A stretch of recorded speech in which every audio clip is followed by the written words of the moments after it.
Masih ingat Ferdy Sambo?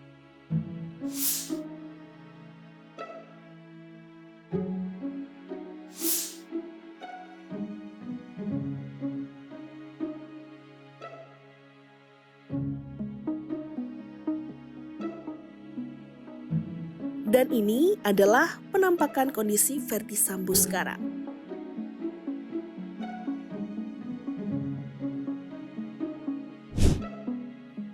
Dalam video yang diunggah akun Instagram @lapas2cibinong, mantan Kadif Propam Polri itu tampak mengikuti kegiatan kerohanian yang berada di dalam lingkungan lapas. Tak hanya sebagai jemaat, Ferdy Sambo bahkan dipercaya menjadi pengkhotbah dalam kegiatan tersebut. Sambo terlihat mengenakan kaos putih. Uban juga mulai mewarnai rambutnya. Ia tampak khusyuk memberikan khutbah dalam acara yang bertajuk Praise and Worship Unchained a New Creation.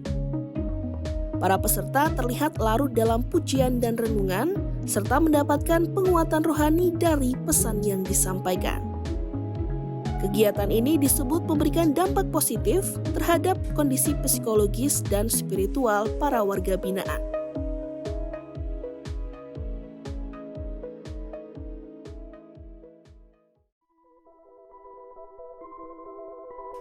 Mantan Kepala Divisi Profesi dan Pengamanan Polri Ferdy Sambo awalnya dijatuhi vonis mati, namun dipangkas oleh Mahkamah Agung menjadi penjara seumur hidup dalam kasus pembunuhan berencana terhadap ajudannya Nofriansyah Yosua Huta Barat atau Brigadir J. Kasus pembunuhan Brigadir J mencuat ke publik pada 8 Juli 2022 setelah terjadi insiden di rumah dinas Ferdy Sambo di kawasan Duren 3, Jakarta Selatan. Pada awalnya peristiwa itu disampaikan sebagai tembak-menembak antara ajudan Sambo yakni Brigadir J dan Barada Richard Eliezer Pudihang Lumiu atau Baradae. Keterangan awal Mabes Polri menyebutkan bahwa insiden tersebut dipicu oleh dugaan pelecehan seksual yang dilakukan Brigadir J terhadap istri Ferdy Sambo, Putri Chandrawati. Namun seiring berjalannya waktu, muncul berbagai kejanggalan dalam narasi tersebut. Salah satunya, Baradae tidak mengalami luka tembak sama sekali, padahal disebutkan pistol Brigadir J melepaskan 7 peluru.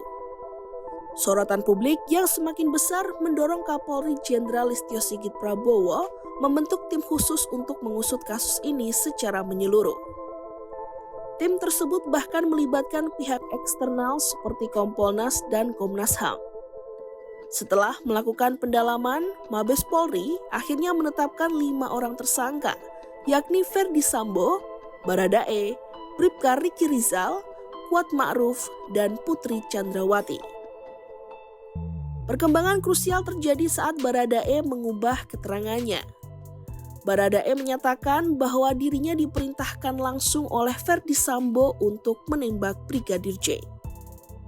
Tak hanya itu, Baradae juga mengungkap bahwa Ferdy Sambo turut menembak Brigadir J, memperkuat dugaan bahwa pembunuhan tersebut telah direncanakan secara matang.